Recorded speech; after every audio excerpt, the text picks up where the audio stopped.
America is now under martial law. All constitutional rights have been suspended. Stay in your home. Do not attempt to contact loved ones, insurance agents, or attorneys. Shut up! Do not attempt to think, or depression may occur. Stay in your home. Curfew is at 7 p.m. sharp after work. Anyone caught outside the gates of their subdivisions after curfew will be shot. Remain calm. Do not panic. Your neighborhood watch officer will be by to collect urine samples in the morning. Anyone caught interfering with the collection of urine specimens will be shot. Houses will be inspected for trace elements at noon. Anyone failing to display an embossed black velvet Mexican Day-Glow painting of Alexander Haig on the living room wall will be shot. Cameras and surveillance equipment will be posted on all lampposts and streetlights. Anyone failing to attend prescribed worship services on Sunday will be promptly arrested and sent to a re-education resort. Stay in your home. Remain calm. The number one enemy of progress is questions. National security is more important than individual will. Sports broadcasting will remain as usual. No more than 2 people may gather anywhere without permission. Use only the drugs prescribed by your supervisor or boss. Shut up. Be happy. Obey all orders without question. Shut up. The comfort you've demanded is now mandatory. At last, everything will be done for you.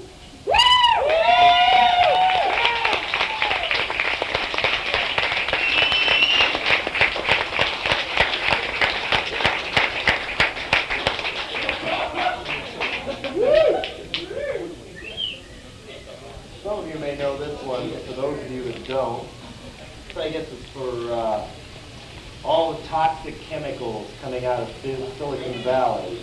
No. We're sorry, but you're no longer needed, or wanted, or even cared about. Here, you follow the bouncing dot. Machines can do a better job than you. We just can't use you anymore. Besides, this is what you get for asking questions. The unions agree sacrifices must be made. To save the working man, it's time to put him out to pasture. Computers never go on strike. We'll just use cheap labor that goes to work with guns in their back in Korea, while we carefully convince you to blame the whole thing on Japan. Looks like we'll have to let you go. Doesn't it feel fulfilling to know that you, the human being, are now obsolete and there's nothing in hell we'll let you do about it?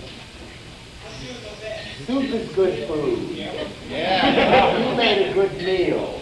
Now how does it feel to be shit out our ass and thrown in the cold like a piece of trash?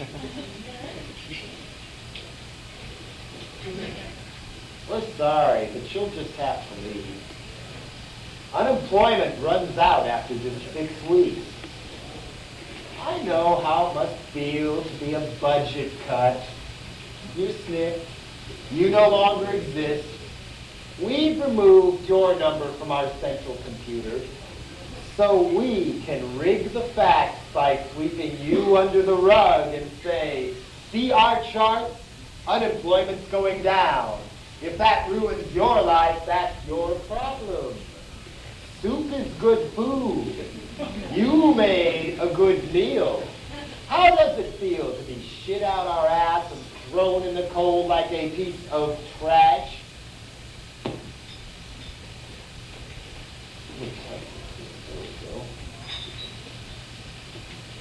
sorry. We hate to interrupt, but it's against the law to jump off this bridge. You'll just have to kill yourself somewhere else. A tourist might see you, and we wouldn't want that.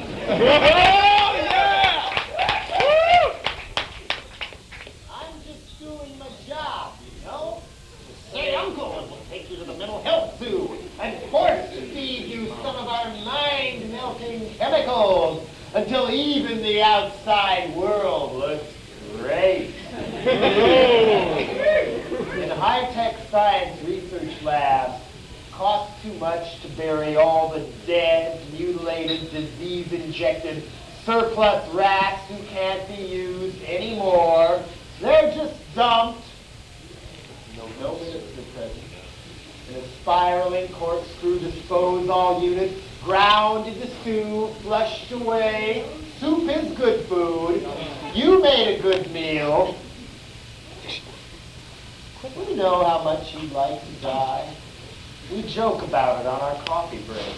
But we're paid to force you to have a nice day. The wonderful world we made just for you. Soup is good food. You made a good meal. How does it feel? Poor rats, we human rodents, Shuttle. At least we get a dignified cremation. And yet, at 6 o'clock tomorrow morning, it's time to get up and go to work.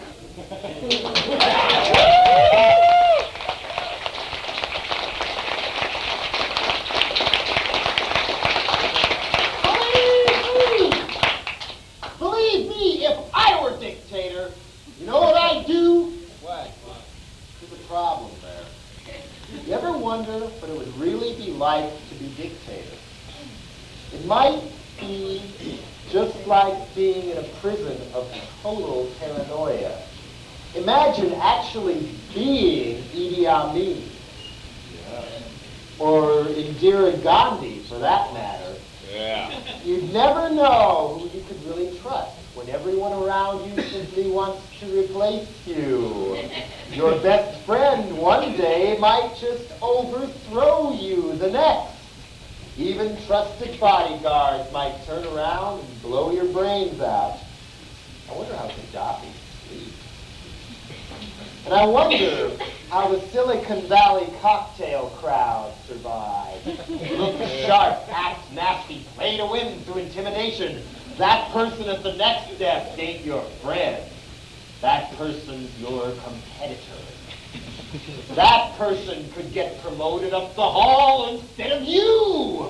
The only way to get there first is to get him first. Yeah! But no one loves a shark. Why do the sharks survive? Being scared of all my friends in a junta or in the business world, the most miserable existence I could think of on earth. Yeah.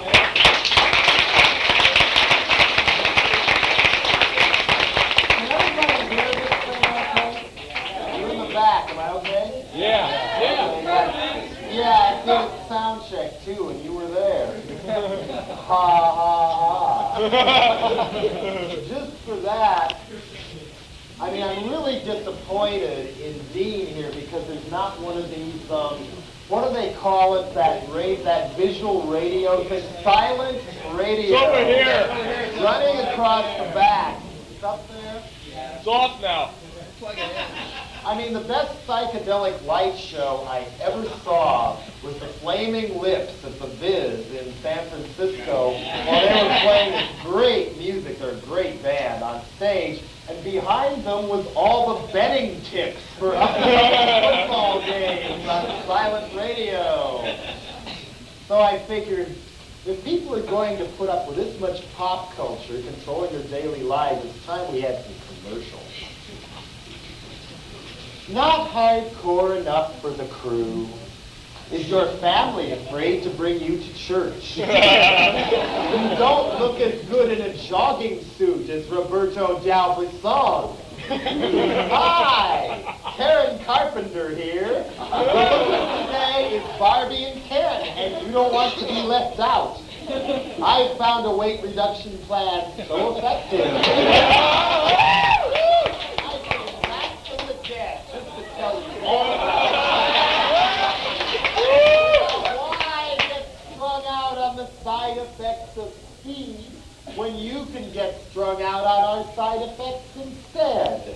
At the Karen Carpenter Church of Anorexia, we guarantee you'll be as slim as Prince or Farrah Fawcett in just 30 days, or you're running back in a box. Our clockwork orange-style conditioning will make sure you'll never even think of going near food again. With magic designer prongs that jam your eyes wide open, while we force feed you endless McDonald's and Safeway commercials. It works. Would we lie to you? You'll feel better about yourself in our comfy habitat, tastefully surrounded by a pink electric fence designed with you in mind. See the latest Jane Fonda workout garb, fully modeled by the sentries in our guard towers. So stop making excuses. Flush your guts out for that Nastasia Kinski snake appeal today. At the Karen Carpenter Church of Anorexia. Operators are standing by. Call me now.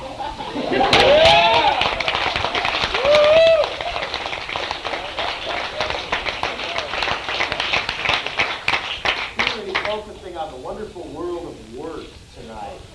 So all you business majors out there, one of the things they may not tell you about when you go into that wonderful lifestyle, ripping everybody off to buy yourself a boat and a psychiatrist. What do you do when you have to fire someone? Well, now there's a book written by a James E. Challenger, Challenger, Gray, and Christmas. And here is their guide on how to fire an employee. Number 1, do it quickly. You don't want to sit there and go through how you went about making the decision. There's no use arguing. By the time you've decided to fire a person, the two of you probably have nothing to say to each other anyway. Number 2, do it in a place where you're in control, which means your office. If you go to his office to do it, then he is behind the desk and he is in control. Number 3, the best time to fire someone is on a Friday. That way you won't start a new week off having him sitting there waiting for it to happen. And you don't have to sit and worry about it all weekend. Number 4, the best time to fire someone is 4 p.m. That way he can leave work with the rest of the people. Plus, he won't have the opportunity to go out to lunch and tell other people what a bad person you are. Number 5, find out what he has that belongs to the company and get it all back. The way to accomplish this is to assign someone else to help him pack his things. Number 7, don't tell co-workers he's leaving. They're going to know anyway, but if you tell them, they'll want an explanation from you. And there's no need you have to provide one. For advice on logistics here, if he's towering over you, then he's in control. He may break down emotionally when you fire him, so it's better if he's seated. We had one case where 2 people were standing up, and the person who got fired punched his employer. Yeah! This is not good. And number 12, don't talk to his family. It may seem humane, but you can't do that. It sounds as if you're apologizing. Stay out.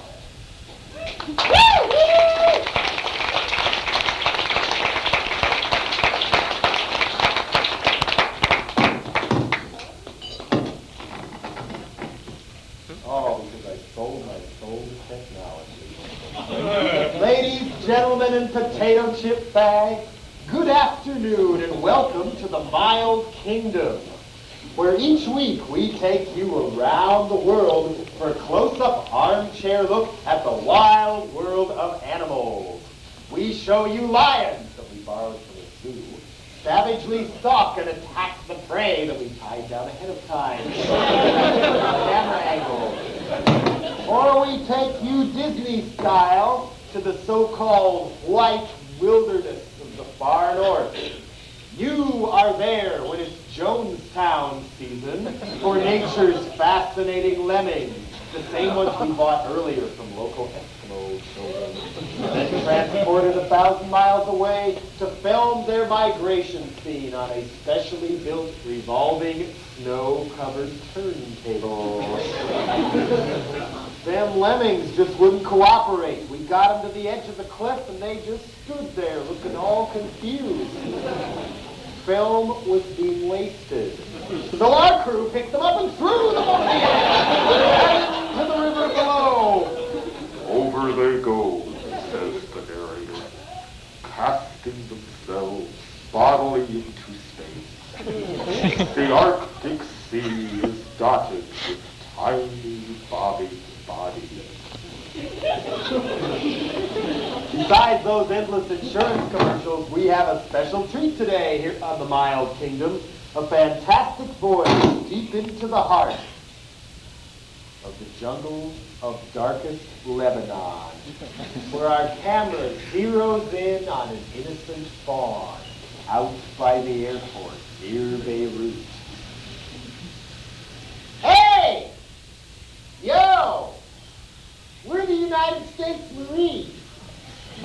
Now we know you've all been killing each other for at least 2,000 years, but we're here now. So you just stop this fighting, okay? And, you know, all these generations of hatred will magically go away.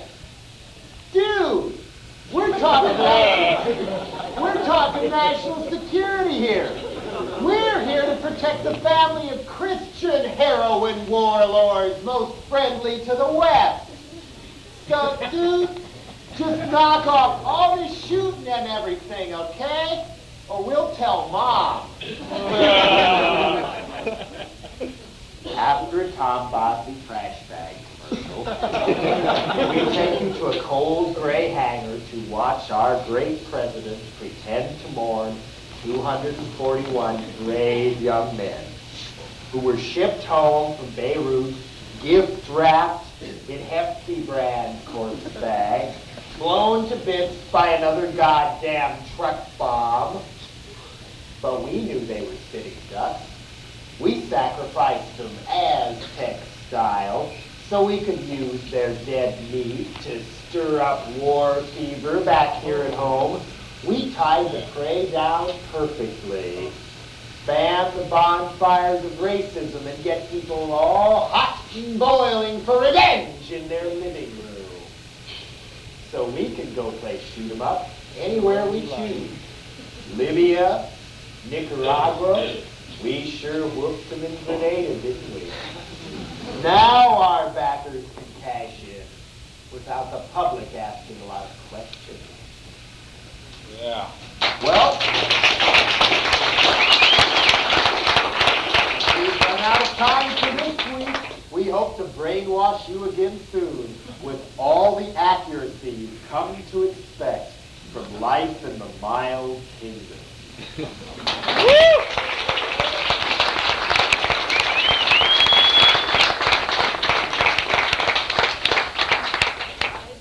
Snap, crackle, pop, and it's halftime at the big football game. Who's winning? The good guys, the bad guys, the Boosters Club in their bozo suits drunk off their ass in the press box? Maybe the real losers are the people who pay to watch.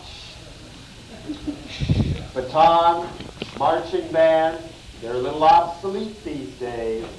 Today's fan is sophisticated. Today's fan wants more. A chain link portcullis rises at the far end of the Rose Bowl. And in parades a caravan of surplus construction cranes. At the tip of each crane is a hangman's noose. Bringing up the rear is a customized van with a nice sunset airbrushed on the side and bars on all the windows. The door opens and men in orange prison pajamas stumble out as though they were pushed, all handcuffed to each other for their 15 minutes of fame. They're political prisoners mostly, maybe a child molester or two, who made the key mistake of running off with a white kid. They know all too well what this crowd will pay to see, as the prisoners are lined up beneath the cranes and the hangman's nooses placed gingerly around their necks.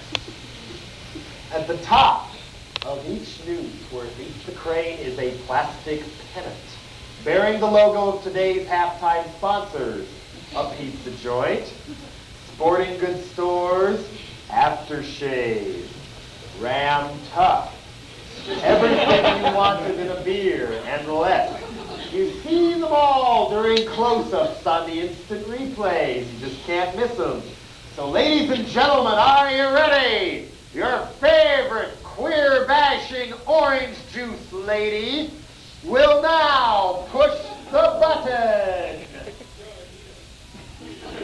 The crane booms rise. The crowd goes insane. Rah, rah, shish, boom, bah, rah, rah, shish, boom, bloodlust. Color my world with more splatter sperm. Rah, rah, shish, boom, ejaculate. The cranes spin around doing wheelies for the crowd. The victim's arms and legs twitch and dangle in midair. Scenes from war movies as interpreted by heavy metal bands.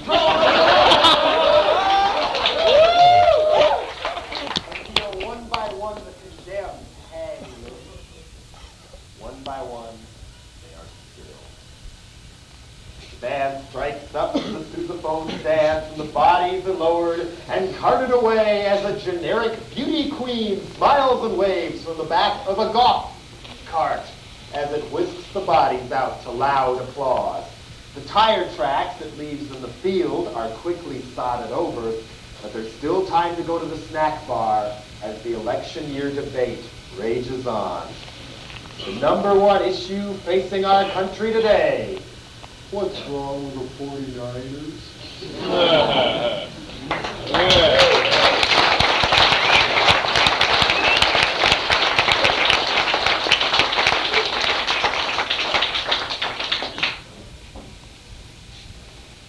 Dateline India.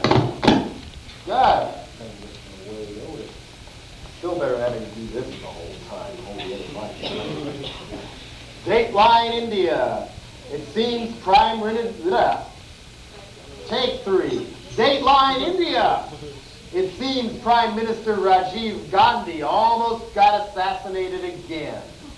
This time, some guy barely missed his head firing from 50 yards away up in a tree. Them Sikhs just won't give up. Sooner or later, they're going to get him, too. So, what's the world leader to do? What good is being emperor if you can't go out in public to show off your clothes because too many people want to kill you?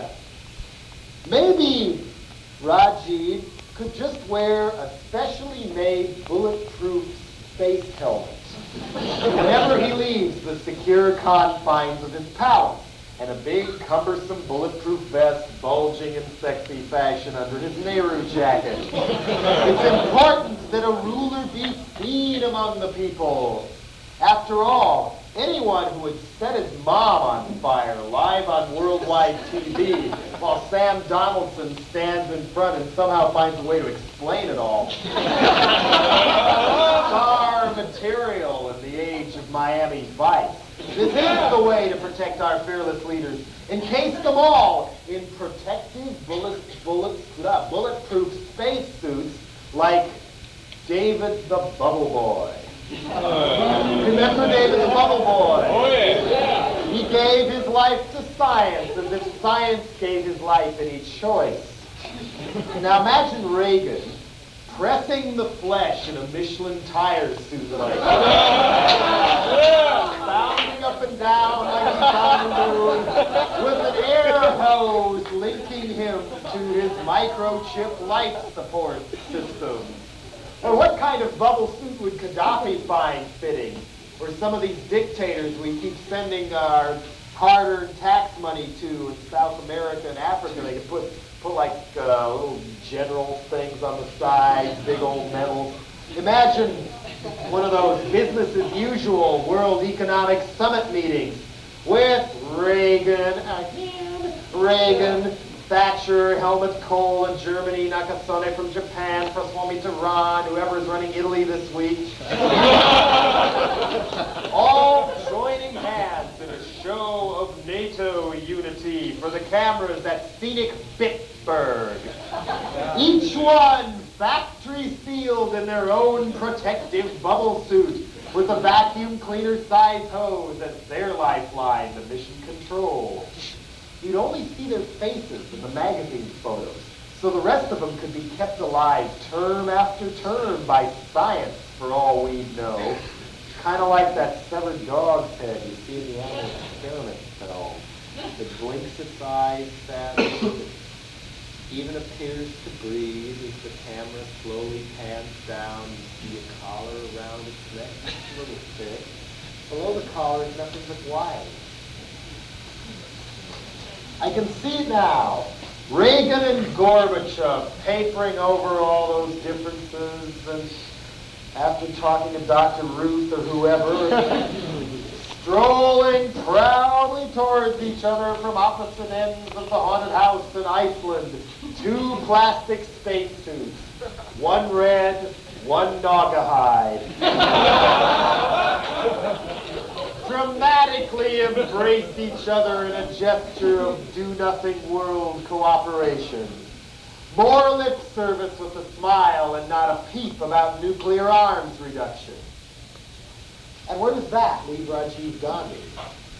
He walks through his garden one morning for a chat with Barbara Walters. His trusted Sikh guard pulls one of those ceremonial daggers from his side and slices the umbilical cord leading to Rajiv's spacesuit.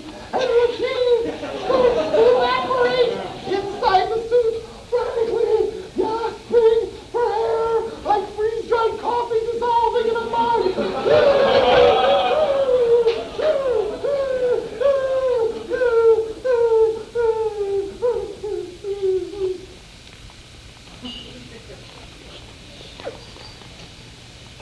Last of the Gandhi, brought down and fizzled at last. How will India cope without the same old first family to guide them? Stay tuned till the end of next summer for the season premiere of Dynasty. Whoa, yeah! Yeah!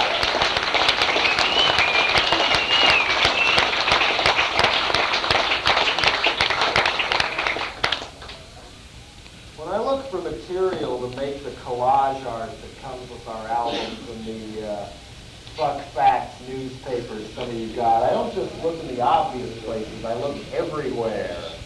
Airline flight magazines are real good sometimes. Found an ad in there, and then I found this version of the same ad in the San Francisco Chronicle later on, and then I've seen several like this in magazines like Sunset, you know, the Grandma and Grandpa travel magazines and stuff. This one has a Pat Benatar-looking model with hair teased ever so appropriately for MTV.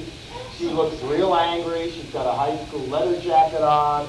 Looks to be professional model, maybe 28, 30 years old, who had her jaw and her nose fixed to look like Margot Hemingway.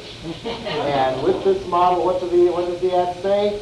Julie's 14 and headed nowhere. What's next? Julie is 14. She was 15 in some of the other ads. But unmotivated, irresponsible, angry, and rebellious. Julie is failing in school and associating with undesirable. Is unresponsive to parental guidance. They don't know where to turn for help. If you have a daughter like Julie, there is an answer. The parents of girls with difficult problems need special help. Same for the boys. The Heritage School in Provo, Utah will deal with manipulation, teach responsibility, motivate, and change rebellious behavior. They have an 800 number to prove it. Recently, I located somebody who'd been sent to a school like this. His name was John Brenner. He lived up the road a little bit and used to hang out at Maximum Rock and Roll. Really, really bright young guy, but his parents sure didn't think so. People come out at 3 in the morning from these places, handcuff the kids while they're in bed asleep, put them sometimes on a commercial airliner and take them back to the school that will fix them. He knew kind of what was going on, hid out of the BART station, but they dragged him down to SFO anyway. This is for him. He came through remarkably well in the end. This is called May All Your Dreams Be Wonderful. Something's wrong with you. You hate us. You're so mixed up and weird. A danky old maid from L.A. on Phil Donahue confirmed our fears. It's that devil rock music you and your friends listen to. She says all we need is a drug-happy shrink or a military school to fix you. Our dime store books on problem families say it's true. You say you want respect. What you need is discipline. So we're shipping you off to a private barbed wire reform school. 20 grand a year is a small price to pay to avoid talking straight with our own kids. May all your dreams be wonderful at prison camp, honey dear.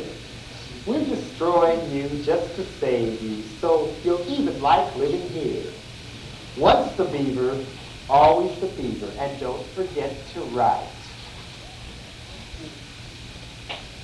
Welcome to Provo, you little assholes. We're going to be seeing a lot of each other. Now, go to that room where those big dudes are and put these orange pajamas on right now. Then you will sit still and be totally silent for 1 whole week as they stand over you with their arms folded and watch you. Submit and behave, and you can move on to what we call your hours. 250 of them, standing perfectly still, silently in a pale white room, or else one wrong move and it's another lie detector test, or another trip to solitary in our 4x4-foot cell. How do they get away with it? If prisons are privately owned, none of the regulations apply. The only TV you'll get is church programs on Sunday. He won't even let you think what you want. See that cute darling kid in the 3rd grade picture?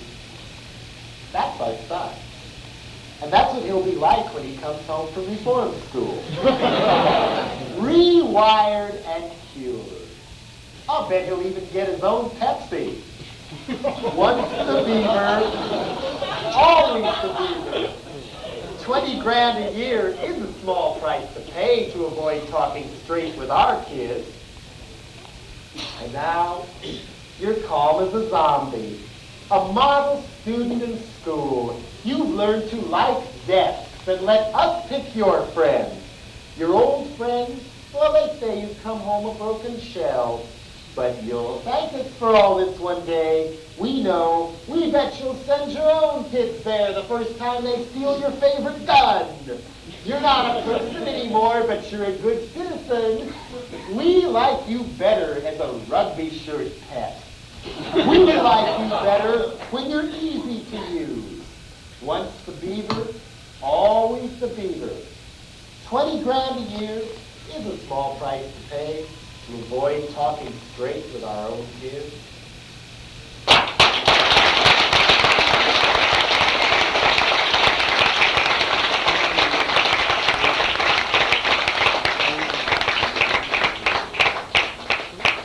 I think we need another commercial now. We've got a brand new deadly toy. A pure fighting machine to brainwash your boy. An egocentric muscle thug. A bullshitter in the Indochina shop. Pull the string in his back and he rewrites history. Pull the string in his back and we win the war. Though we never really should have started at all. A Cabbage Patch terrorist. All our own. His security blanket is his machine gun. Don't think about it. Kill it. That's what we teach your child. This Christmas, walk tall with Rambozo the Clown. To draft-age kids, this'll look like fun. Kill them all and let God sort them out. Kick butt like a brat out of hell. Push the button. Enemy destroyed like video games. No mech. Just fuel for a mass lapse of our common sense. Get up and fight. Might makes right. Brawn over brain means a happy ending. Mass murder ain't just painless, kitty. Now we've made it cute with Rambozo the Clown. Iron Eagle. Top Gun. War is sexy. War is fun. Have some G.I. Joe sugar bombs for breakfast. Chew gray shrapnel chewing gum. Now look at the movie. When the commies invade, you can rule the hills. Just get you some guns and Cheerios. Miraculously, high-tech weapons will appear on screen and you'll somehow know how to use them. And spray paint the name of your high school mascot on every tank you blow up. Or, any kid can conquer Libya. Just steal Daddy's fighter plane and fry the towel heads like the So look who came home in a wheelchair. VA hospital, they don't care. Sorry, Charlie. We're the machine. You're just a tool who fell for the myth of Rambozo the Clown.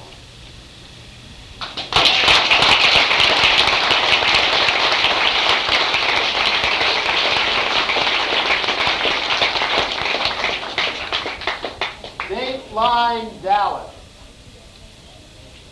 A drug testing kit costing $24.95, soon to be on the market, will allow parents to check whether their children have been using pot, cocaine, angel dust, barbiturates, or Valium. The product, called Aware, includes plastic specimen bottle, disclosure form, and a mailing label. Urine samples are mailed to the American Institute for Drug Detection, and they mail back the test results 10 days later. Guaranteed.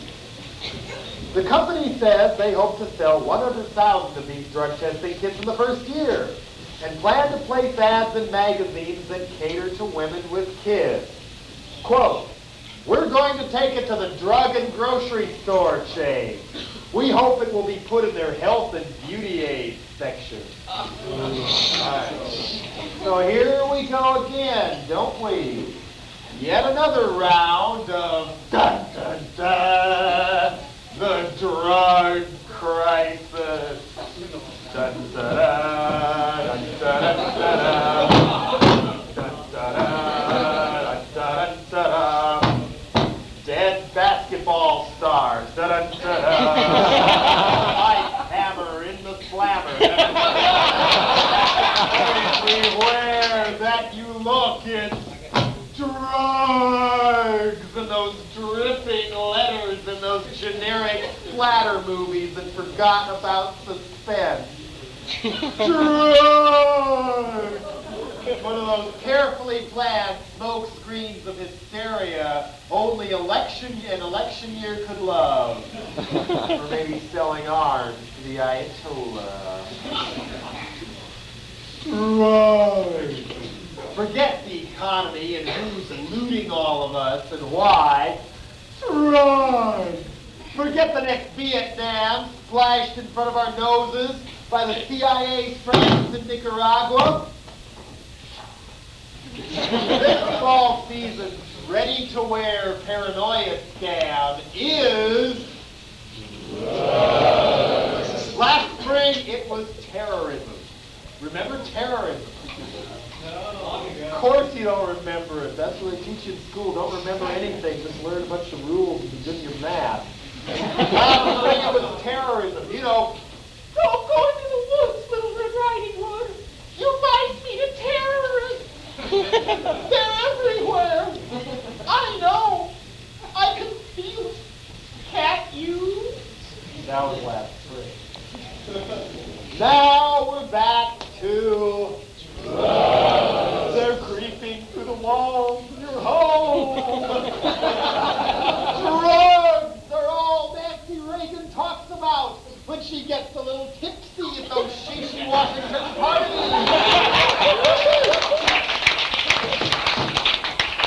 The clouds are on.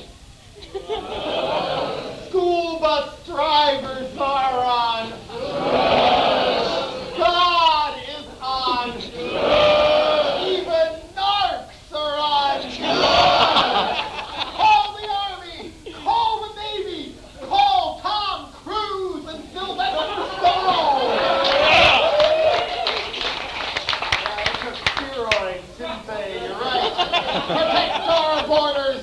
Drug abuse is on the rise. Even though you look at the statistics and they say it's not. But how else could you get people to piss in a jar? Without anybody asking if their rights are being molested? We're talking violation here. 1984 means your piss is our business.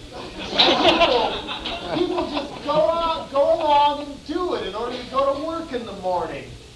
They figure, oh, well, our sports heroes did it first for Coach, so it must be all right. I mean, this is dangerous. This is real dangerous. Who cares if the over-the-counter drugs you take for nerves, afraid of having to pee in the jar for the boss? I mean, who cares if that drug tests positive for heroin in some mail-away lab in Dallas? Mr. Vader would like to see you in the office. The computer says, you're a junkie. You're fired. Go away. Flip! I mean, imagine having that hanging over your head. What better way to finally break the workforce of this illusion that they're somehow entitled to dignity and rights? But why are we putting up with all this? Why are we just dropping our pants and letting it happen? There's nothing I can do about it. It looks like I have no choice. I'll get used to it after a while, I guess. Kind of getting used to death camps in Nazi Germany. Same deal. Just hold your nose while they barbecue the bodies and everything will somehow turn out okay. Us, little drug scare hype is all they need to make us like it. Luckily, there's a few people out there who are bravely trying to fight this Redquist wet dream. Pouring Drano in their urine samples, substituting someone else's spotless specimens just to sabotage their own test results. personnel manager is disappointed. Tip, tip, tip. Now you all know where this is leading, right? Do I have to finish this one? You all know what I'm leading up to, right? This latest crackdown on what's left of our right to privacy is enough to make people like me, who have some old-fashioned notion of human rights and all that, enough to make people like me wet their pants, right? Right. Wrong! Your analysis is freedom! I found a way to cash in. I don't drink too often. For the most part, these drugs bore me. Too many people I knew in San Francisco went senile at age 21. And I was brought up to believe in the land of opportunity. And so I got to thinking, yeah, my pee-pee is worth more than gold. From now on, when my bladder alarm starts to tickle, I'll be ready to capture every last drop. No, you store it space in Milpitas is big enough for me. When I'm ready, pull up in a black.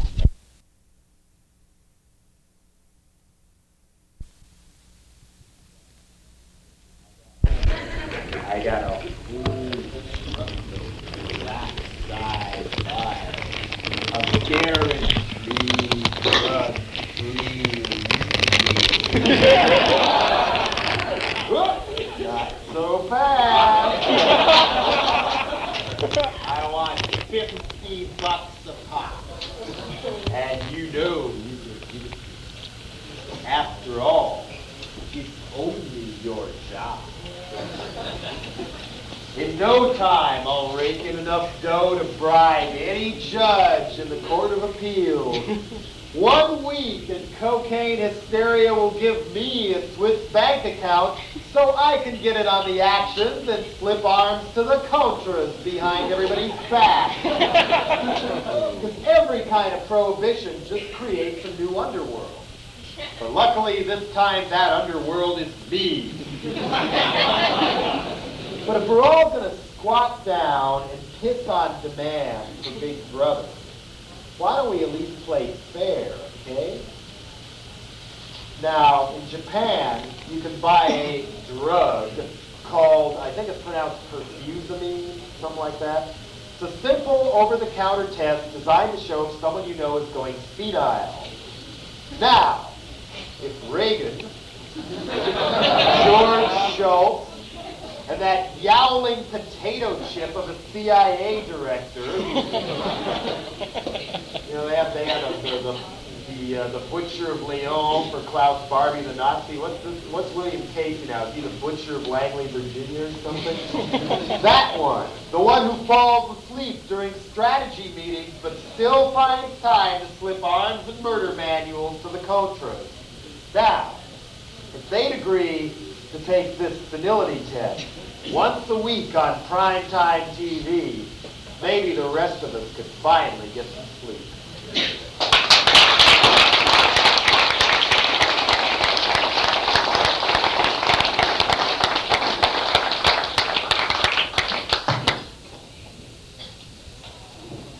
Vietnam never happened. Vietnam never happened. Where is it? Amusement park is now pulled over our eyes with fun for the entire family. Thrill to Buddhist priests who set themselves on fire each day at noon. Be a part of the action at Kent State and show those demonstrators who's boss in our revolving Dirty Harry go-round. Then it's on to the defense industry kickback bumper cars. Go ahead, blow them up. We can replace them at 20 times the price.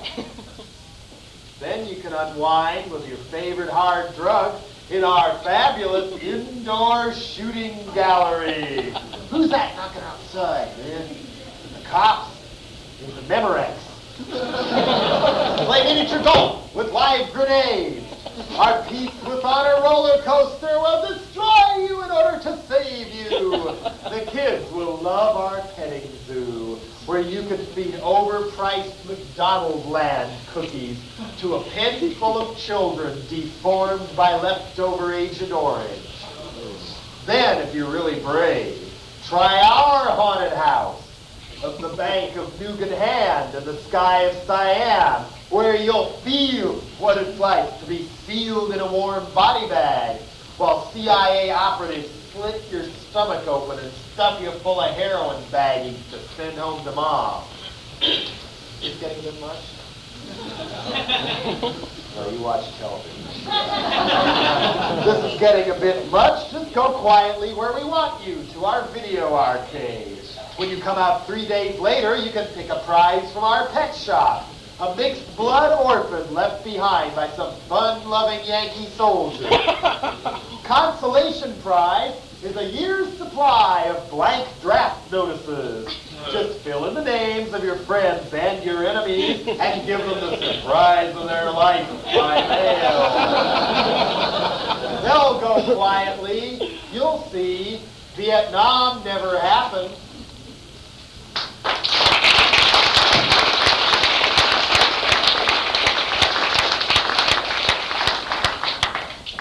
Why I'm glad the space shuttle blew up.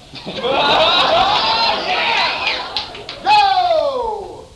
It wasn't the classroom full of school kids on TV, all whimpering and horror trying to summon they'd seen on the screen. Each one of them still wearing one of those pointed birthday hats. No! First reaction in my house is everybody daring each other to call up the San Francisco Examiner and claim we were that legendary living hit squad. And we blew up the space shuttle. Late that night, we gave up the idea. Same old excuse. What if we get caught? Sometimes, after all, it really does kind of make sense just to chicken out. But now I find out we were pretty damn lucky.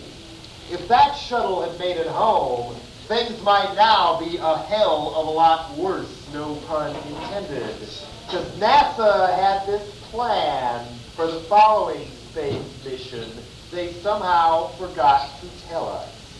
The plan was to send up the next shuttle rocket into orbit with a payload of 46 pounds of plutonium.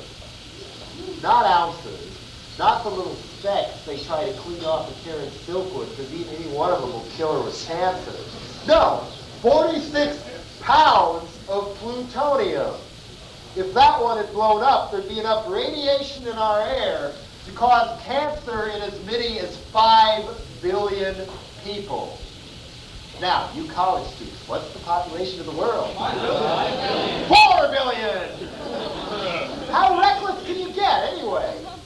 How fucking reckless can you get? Up and away! Launch Star Wars the easy way. Just fire it up into the great beyond and don't tell anybody it's there. After all, this country, when people don't know what hurts them, they don't care. Just blame the fallout cancer epidemic on Gaddafi. Think of all the money people we know and love would make selling how to cope with cancer tips to BAM readers and yuppies. That's why I'm glad the space shuttle blew up. Because if the next one had gone up, it might have wasted us, too. Yeah. Ask Weinberger. I haven't got a clue.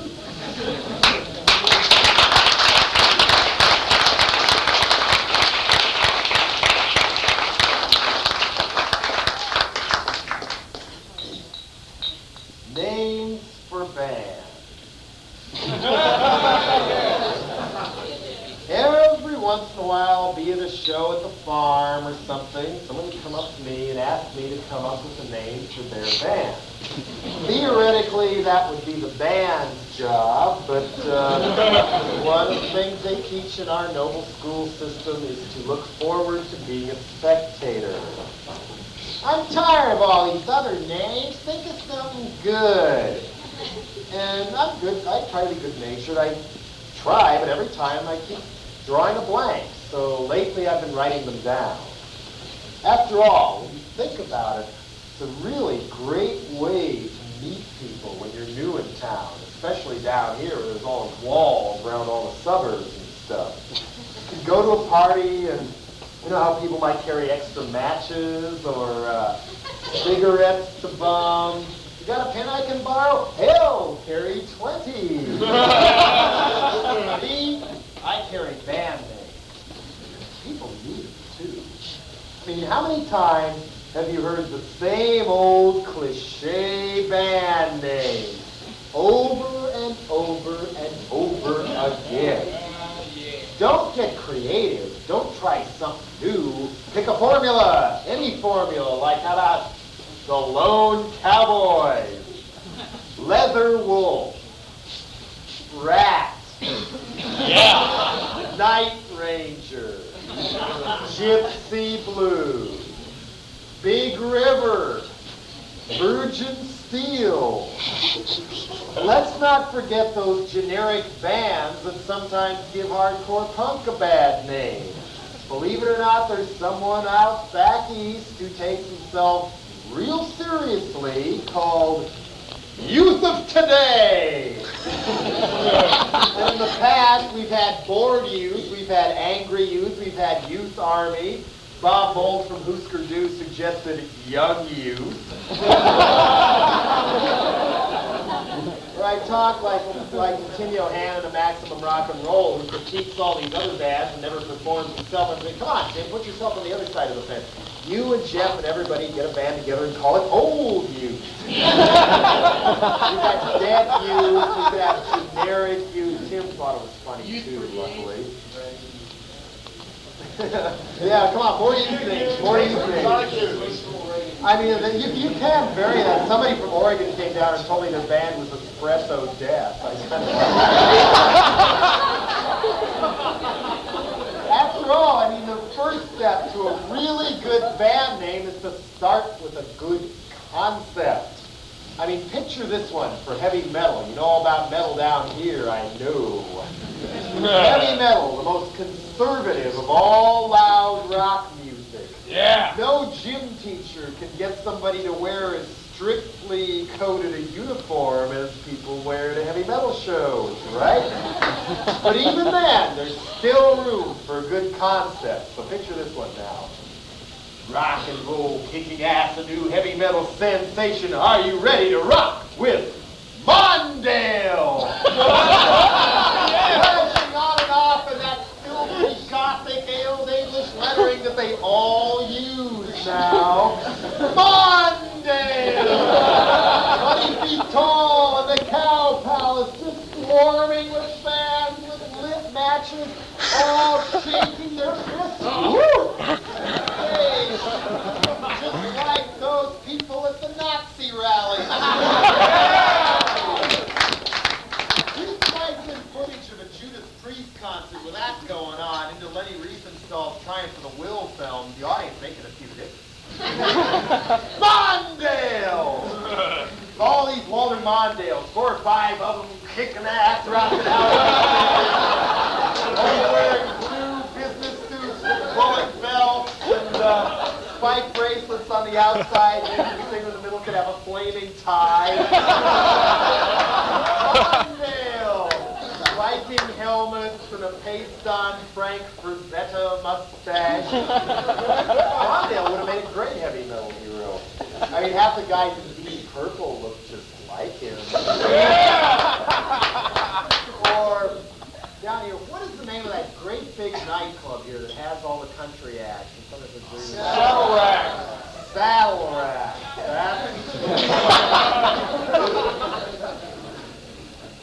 Live at the Saddle Rack, your member Southern rock, don't you? You know, got the beer, got the bellies, got the pickup trucks, got the racism, got the 4 guitar players, got the 54 drummers, pork barrel. Or high up in the castle on Wyndham Hill for one of those new age audio sedative packages. Of course, with a sunset on the cover, or one of them Roger Dean sci-fi Fantasia paintings with swirling progressive rock lettering at the top. Earth farts. Imagine all the images you could drill into people's heads with a name like the dentist. Or, you ready? Electric meat. Pink meat. Anchovy smegma. Black lung. Conqueror worm. My sweet slaughterhouse. Pets eat their master. One of those designer MTV hair bands. Punk. Time to melt. The soul sand blasters. Id vaccine. War cookies. Atomic utopia. Shut up and buy. Lincoln Christ. Yeah. Rome wood. And then there were none. The absentee thought lord. Criminal spa. Peeping Tom Collins. Chocolate fetus. The marching taboos. Tiger lard. Clown feast. The janitors of anarchy. Lost orgasm. Root canal. Ego dungeon. The melting saints. 3 Mile colostomy. Satan's buttermilk. Lone deranger. Ultra lunch. The gingerbread werewolf. Peach migraine. Root beer romance. Oven romance. Angel pus. The magic truncheon. See my urinal. Bark on cue. Magic sandwich. Pink swill. Pneumonia wranglers. Magnum dada. But with treason. Kill the rich. The primetime assassins. Or you're fired. Or God. Free your mind. The misery waltz. Conform or die. Video sex pose. Facelift in a jar. Cancer cures everything. South Africa. Club Med for Custer. Rhythm Teeth. Glue Factory Holiday. Them old supergroups. Allergic to work. Fake bacon, Jehovah's Rifle cream, overkill for breakfast, or the Ku Klux Flintstones, uranium playpen, crushed velvet vivisection, Dracula was gay, air guitar, the Manson Surfers, so pure, love glutton, Deep End, Velvet Volcano, the Screw-In Flies, John Wayne on acid. Could go on all night. So why be the 35th band in a row to call yourselves the Rockers? Or Dark Angel? Or the LA Gun? When you could storm the globe as the Imperial Turds or conquer MTV with that lettering right below the lettering of the record company, Primer Gray Erection. Or live, a Bill Graham production at Wolfgang's. Would you please welcome Failure? This summer, Day on the Green, a Bill Graham production, or should we say ordeal. Tickets $20 in advance, $120 at the door. Day on the Green with fraud. If you really want to get under people's skin and make them think, forget dead Kennedy. That's already done. But put a grainy photo of our old buddy Reagan on the front cover of the album and title the record, Lest We Forget. Then nail them whenever it counts. Top it all off with the name of the band. Lest We Forget by 6 Million G's. Yeah.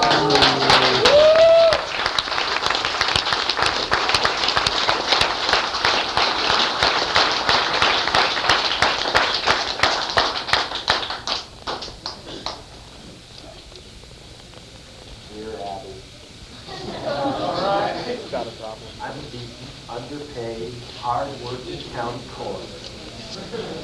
It's important that my family eat meat at least 3 times a week.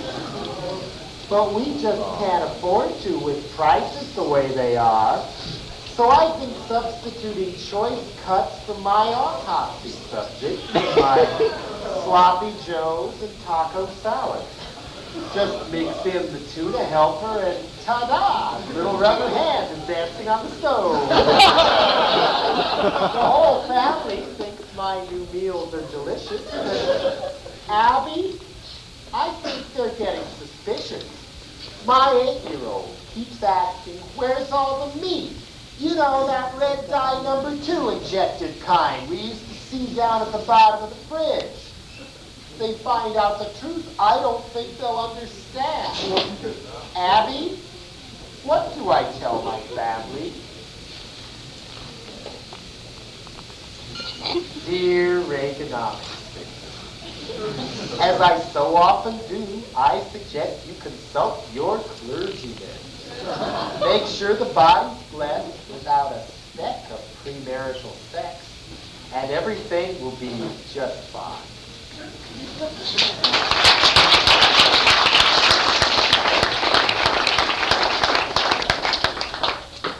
want to talk about court.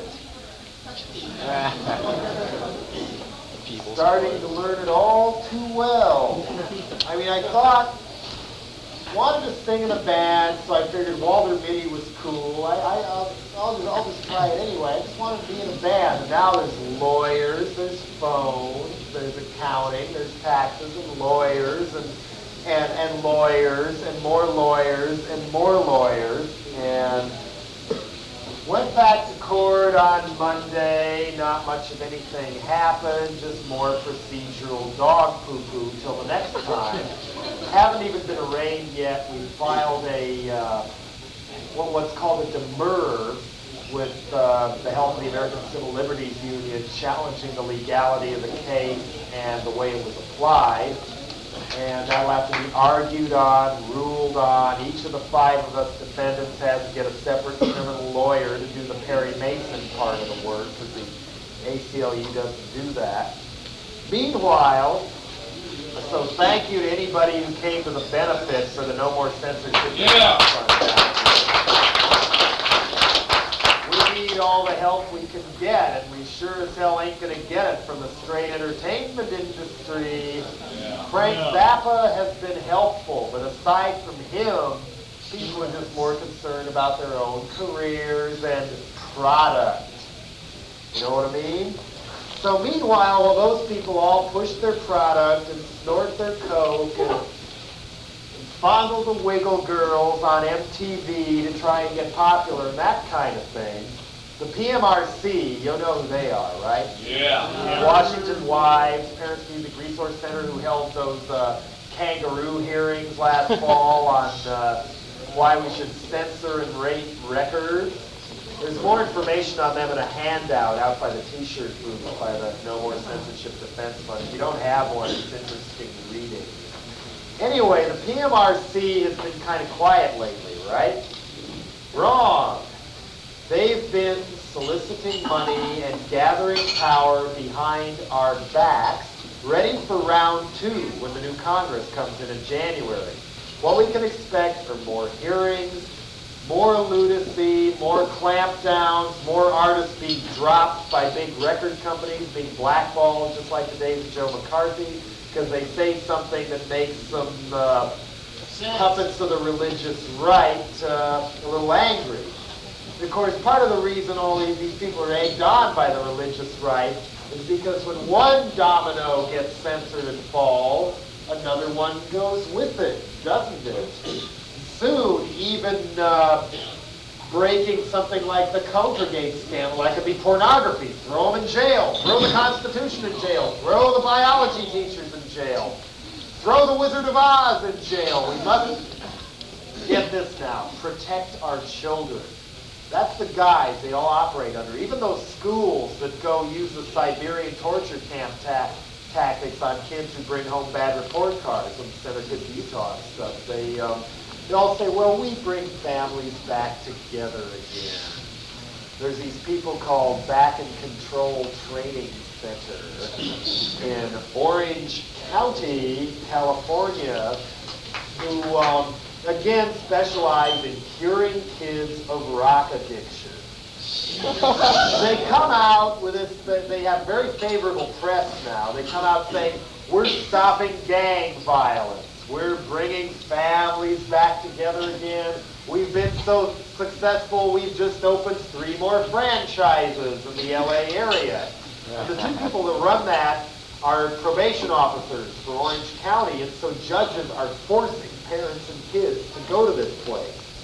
Got a hold of the Back and Control Training Center's little manual, a punk rock and heavy metal handbook. And in it, it tells parents what to look for signs of the occult in your child. High-top tennis shoes, black t-shirts, and then in their band, Devo is a hardcore punk band. So is Echo and the Bunny Man. Husker Du is occult speed metal. And, this is the kind of reckless research that they put it, these people do, and yet they're the ones who legitimize themselves as spokesmen for the mainstream. They're the ones getting the press. They're the ones screwing up the brains of the kids by court order. I was on TV on some program called the Rock and Roll Evening News with Darlene Petanicchio of Back and Control Training Center. Again, her whole line was, oh, we just want to, or, she had real dagger eyes. It was real, kind of like Dianne Feinstein, who I encountered during the mayor campaign, just total Dragon Lady vibes. I didn't get a chance on the air to ask Darlene if she experimented on any twins lately. That's the kind of thing that's going on in her head. You read further in the manual, signs of the occult. Occult graffiti is generally placed under bridges and in dry canals to get closer to Satan. In other words, if you can't afford a ladder to take around with you to go graffiti the top of the bank, then you're possessed. Among the symbols of the occult are the Ozzy Osbourne logo, the Black Flag logo, the Star of David, symbol of the Jewish faith, the peace sign that helped get rid of the Vietnam War and rally people around that. You know, the peace sign with the inverted Y in a circle. This is a cross taken upside down and broken in half to mock Christianity. Who are these people working for? Pretty obvious who these people were working for. But they always come on like they're concerned parents. Even the PMRC deny all links with the religious right, but Susan Baker says, I am God's instrument. Purpose in my life is to live out the gospel. Kind of like Hernando Cortez in Mexico or something. Kill them all and let the queen and the gold treasure chest sort them out. Yeah. So, Tipper Gore, as in gore, with horns, as in horny, I suppose, one of the co-founders and main mouths of the PMRC, She's about to put a book out that no big publisher would take, so a Christian house in Nashville is putting it out, and she's plugging it on all the talk shows. Nobody from our side ever gets to answer her, of course. And it even has a report card on bands and lyrics in the back. I can hardly wait to get an F so I can say, F you Tipper. Again, her guise is that she's a concerned mommy. You know, she's all the airbrushed photos she has of her. I've got one for the Philadelphia Choir that somebody sent in, where she's posing ever so seductively with all these heavy metal records underneath her that she doesn't like. Even Metallica is a big target of them now. Here is her letter to Cream last November. This is from Tipper Gore now. I love music. I particularly love rock and roll. The normal sex and sensuality of rock and roll is not my beat. I don't like to see them take good old rock and roll too far. The dead Kennedys don't really have to bring it to 11-year-olds, do they? Well, they're going to get a fight bringing it to mine. And that doesn't mean I'm an uptight prude who wants to ban rock. I grew up on rock, like millions of my generation. But consumers and parents have rights, too. I want my children to enjoy the best that rock has to offer. I resent the fact that some artists and record companies cynically abuse their power over the young kids to blatantly commercialize brutality and explicit sexual references complete with moans and groans. It particularly fosters a degrading attitude towards women. Admittedly, I agree with a lot of that. But these torture rock artists, as she calls them, have introduced it in lyrics, visuals, and live performances. It's these artists that are guilty of smearing rock. Even liberals are beginning to get upset. But, yeah, her husband may run for president in 88 or 92 as a liberal. Brace thyself. Brings back the old saying, if voting made any difference, they'd make it illegal. These artists are guilty of smearing rock, not the responsible rockers and music lovers who are also parents and feel responsible for the nurturing of children. These are demographic facts. But everyone can do their own thing. So let's just keep the hardcore stuff away from the kids, and the industry should help. This will enhance individual freedom of choice. Guess how she ends her letter? By the way, I never use hairspray. I prefer to be natural, and thanks. Sincerely yours, Tipper Gore, Carthage, Tennessee. So I decided to write Tipper back. I mailed the letter to Cream. It'll all be damned if they publish it, since they barely ever admitted my band even existed. You know, just not dumb enough for their readership, let alone the people who write it. But anyway, I sent the letter in anyway, so cross your fingers. Maybe next April they might even print it. Dear Tipper, PMRC, and Cream readers, on the surface, your letter justifying your campaign to censor rock music was surprisingly convincing. I'd almost be ready to fall for your concerned mommy act if it weren't for what your group says they really have in mind.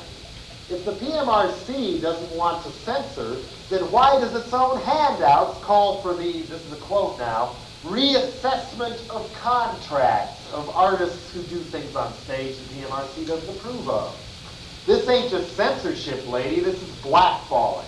Kind of thing they used to do in the days of Joe McCarthy. If the PMRC is not a front for the religious right, then you certainly are their dupes. Why else would your record warning sticker guidelines include a separate rating category for O for occult? Censorship is like that certain brand of potato chips. People just can't stop eating after just one. Example, First, 7-Eleven yanks out Playboy and Penthouse because the Meat Inquisition said it's pornography. Next thing you know, Walmart, that great big drug chain up and down the East Coast and the South, they pulled Rolling Stone, Cream, Tiger Beat, and 30 other rock music associated publications because guess who says they're pornography? Reverend Jimmy Swaggart. Where did he get that kind of power, huh? I mean, this is the scary part, is when people like Swaggart are seen as spokesmen for the American mainstream and the silent, as in gagged, majority. I mean, on Nightline, remember when the Supreme Court's anti-sodomy ruling came down? And they had Nightline on that night. Guess who they had as their expert? Not two experts, just one. They could have had an expert on sex therapy, gay activist, a lawyer, expert on constitutional law. But who was their expert on all of the above? Jerry Falwell!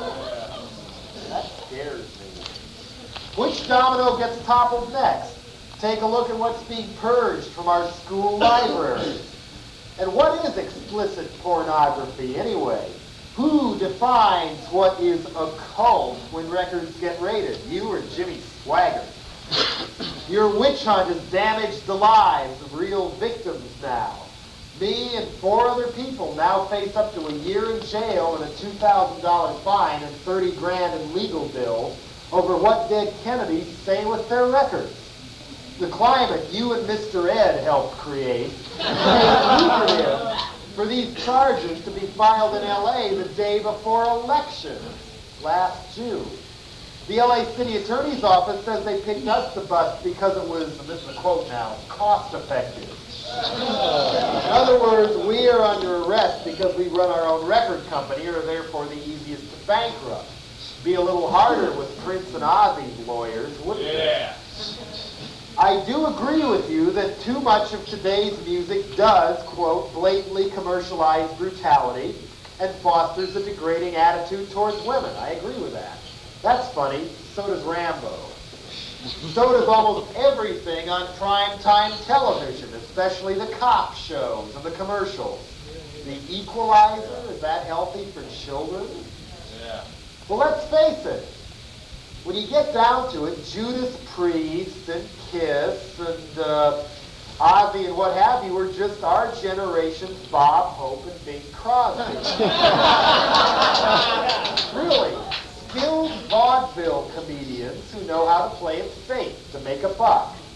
Sure, they're corny, but does that mean they should be censored?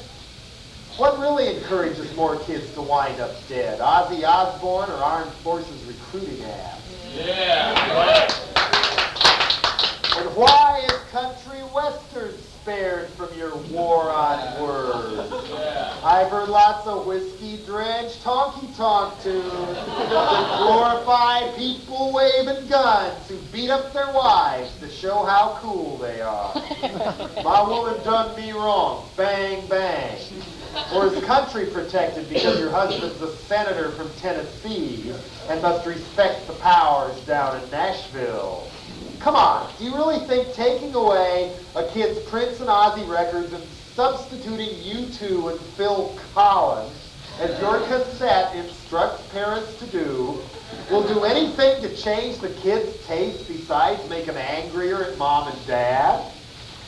I mean, if I were a parent and my kid brought home something I felt was real scary and harmful, like a Sammy Hagar album or a Top Gun video, I wouldn't just hit the roof and snatch the item away. That wouldn't teach the kid that what he brought home might screw up his head. It would reinforce the notion that Daddy is a fascist.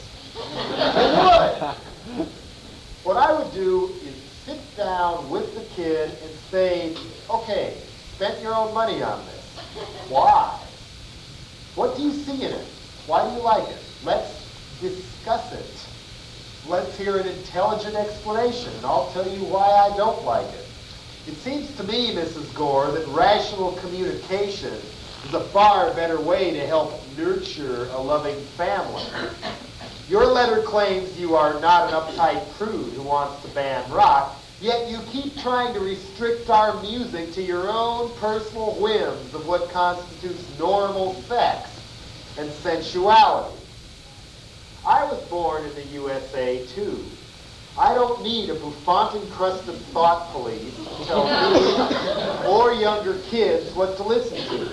Your fantasy of laws that wash our art out with soap would be a whole lot funnier if the PMRC had less money and power. I would urge cream readers and you who care about music to keep a sharp eye out for censorship and be prepared to fight back. At the very least, why give the PMRC sponsors your money? Their office space rent is paid by Coors. This restaurant does not serve Coors. Yeah!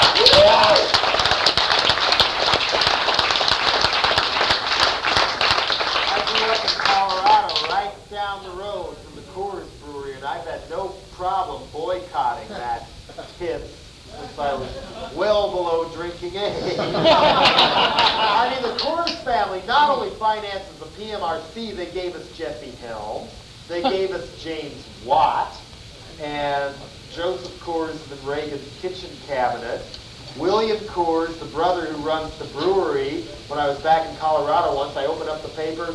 William Coors, speaking to minority business leaders in Denver, said, blacks lack the capacity to succeed because they are intellectually inferior to whites. Your ancestors should be thankful that, or you should be thankful that your ancestors were brought over here in shame so that you could participate in the free enterprise system. Next time somebody gives you a Coors, think about that. And special acknowledgement for the PMRC recently went out to John Naiman of the Washington, D.C. 7-Up Bottling Company. Oh, and by the way, typical Mrs. Gore, I don't care if you use hairspray. The Constitution says you're free to do that, too.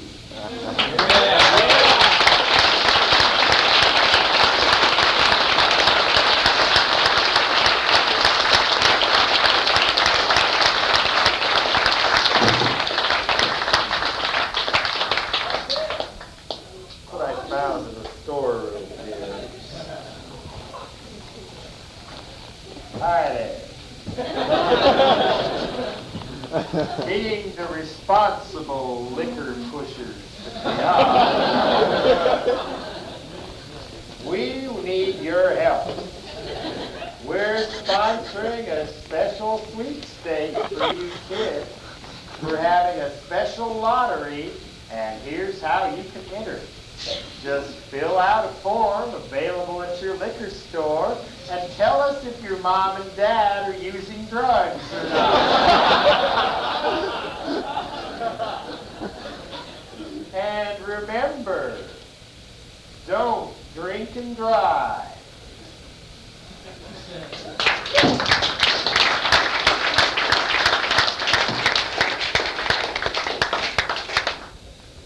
Another thing our old buddy Mr. Ed wants to ban is phone sex.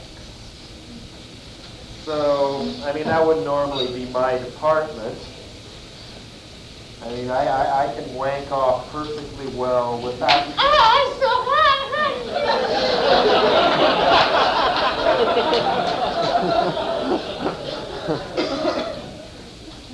Isn't it great what the world of work has given us is a market for that kind of thing? I figure we better get while the getting's good. It's time for a little phone sex.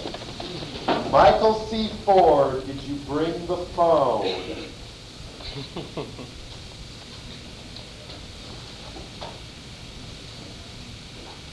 One ringy dingy.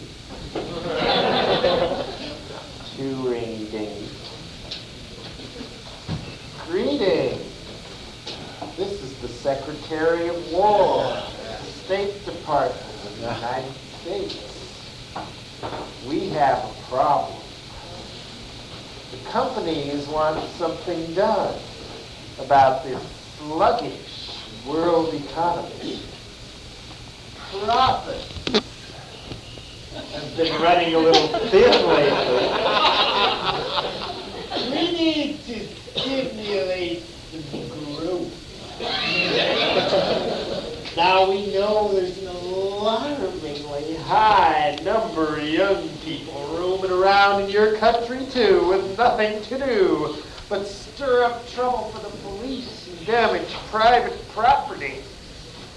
Doesn't look like they'll ever get a job, and it's about time we did something constructive with these people. We got thousands of them here too.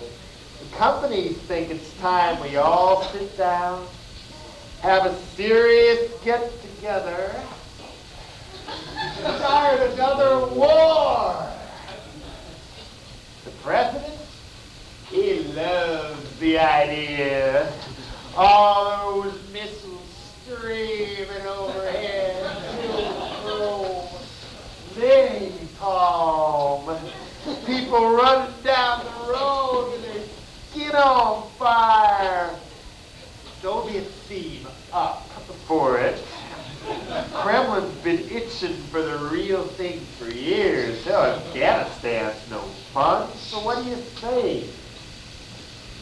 We don't even have to win this war. We just want to cut down on the excess population. Look, now start up a draft.